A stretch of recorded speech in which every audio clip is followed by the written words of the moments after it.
So in this video, we are going to start putting together layouts with two fragments. So the idea here is when we run the application on, let's see here real quick, on a tablet, we want to make sure that the list is going to be taking the list is going to be to the left, and then to the right is going to be the detail page, right? So when they click on each item on the list, then to the right we will then add the details. Okay, perfect. So what we're going to do now is perfect. So what we're going to do next is the following. We're going to go ahead and change a few things in our code here, especially in terms of names. I'm going to go to layout. Instead of say my fragment here, I'm going to go ahead and say right click and refactor. I'm going to rename, and I'm going to call this course list fragment. I'm going to say refactor, and we want to make sure that we refactor that way all the dependencies throughout the project are picked up.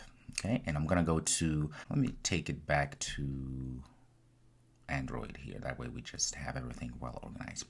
So I'm going to go back to Java, go to my code here where this is my fragment. I'm going to go ahead and change, right click again, say refactor, rename. I'm just going to call this course list fragment. I'm going to say refactor. Perfect. So if we go ahead and run this once again, we shouldn't have any problems, meaning that everything should run smoothly because we have refactored things here. There we go. Let's see. And there we go. So things are working perfectly. Great. The next thing we need to do, I'm going to go ahead and go to layout. I'm going to go and get the activity here. First one here, double click. So far what we do is we have in our main, we are referencing our fragment via code. So what I'm going to do, I'm going to change that. Let's go back, get rid of this as well, this, go main activity. So I'm going to change something, go back to activity main here. I'm going to go say fragment as such. I'm going to make it, and I'm going to say match parent and match parent as well. Next thing I'm going to do here, I'm going to give an ID because we will be able to reference this. Okay, the ID I'm going to give is going to be, let's call this list fragment as such. And then next, let me close this down here.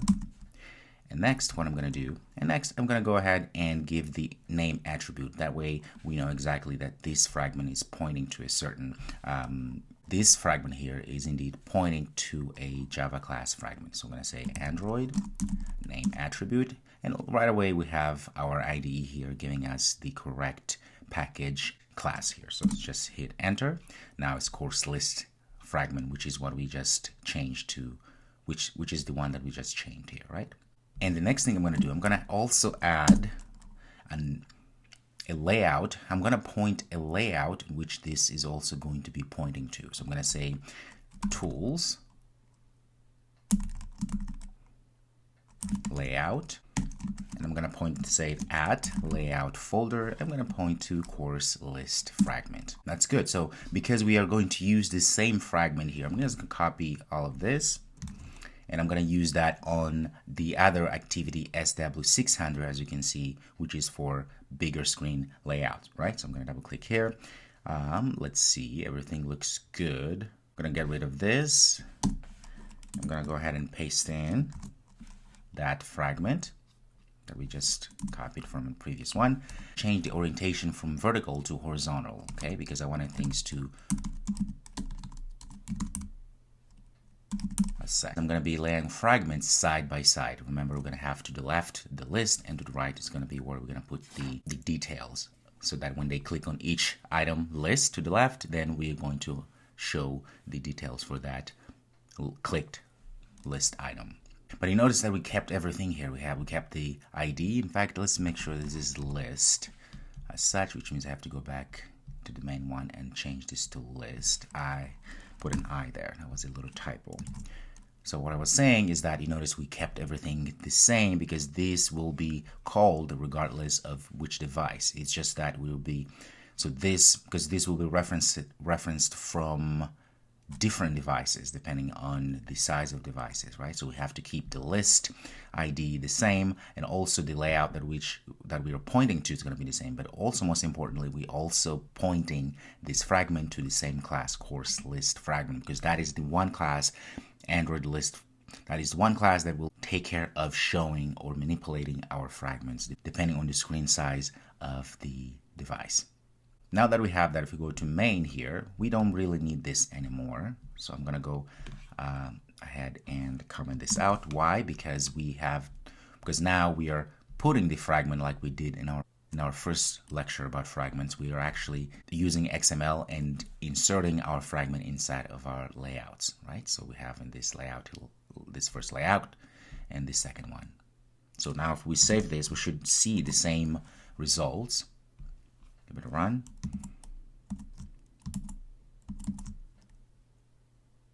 There we go. And there we go. Okay, same results. Nothing has really changed, but we just changed the way that we are actually inflating our layouts. In this case, we just physically putting XML in our layouts. But one thing I'm going to do inside of our SW600DP for a larger screen here, I'm going to make a few changes here. Instead of making the layout with match parent, which means it's going to be take the whole space, I'm going to actually change this to 0DP as such. But then what I'm going to do is that I'm going to give a layout weight of 1. This means it will take 50% of the screen, but this has to be inside of our SW600DP, which is for our big screen, right, our tablet. So now we're dividing, we're saying, okay, this fragment here, we just take 50%, and the other 50% is obviously going to be for our detail. And we know this is going to be horizontal because we changed the orientation of our linear layout here to horizontal, as you can see here. So the next thing I'm going to do is I'm going to create another fragment here, which will contain the details, right? So I'm going to say fragment. As such, I'm going to make sure that also the width is going to be 0DP. But again, what I'm going to do here, 0DP. But again, what I'm going to do, I'm going to give a layout weight as such of 1 as well. Now we have 50%. For that, I'm going to say match parent. Let's make sure we close our frame layout, and of course our fragment there. Let's make sure we close our fragment, and of course we need to give it an ID because we want to be able to reference this layout here. In fact, this has to be a frame layout as such. Okay, let's give an ID here. This ID is going to be, let's call this detail container. Okay, so if you look on a preview here, you notice we have this line here which divides our list from our details area. So like I said before, what's going to happen is as they tab the first one, we're going to show the results here, or the details. That's the idea anyway. Now let's go ahead and give it a run so we can see all of this in action, hopefully. So again, I'm choosing both of them. So we have the Nexus 6 phone and we have the tablet. Okay, so we can just select both of them. You say Shift and then select the next one and run. And we should see we have that one and then this one. So for ease to see, you can see right away we have this divide here. And the cool thing is if we change to landscape, now you see we have this very nice divide here to the left and to the right. Very nice. In the next video, we're going to work on the detail view fragment, which is going to be this area here. All right, perfect. I'll see you next.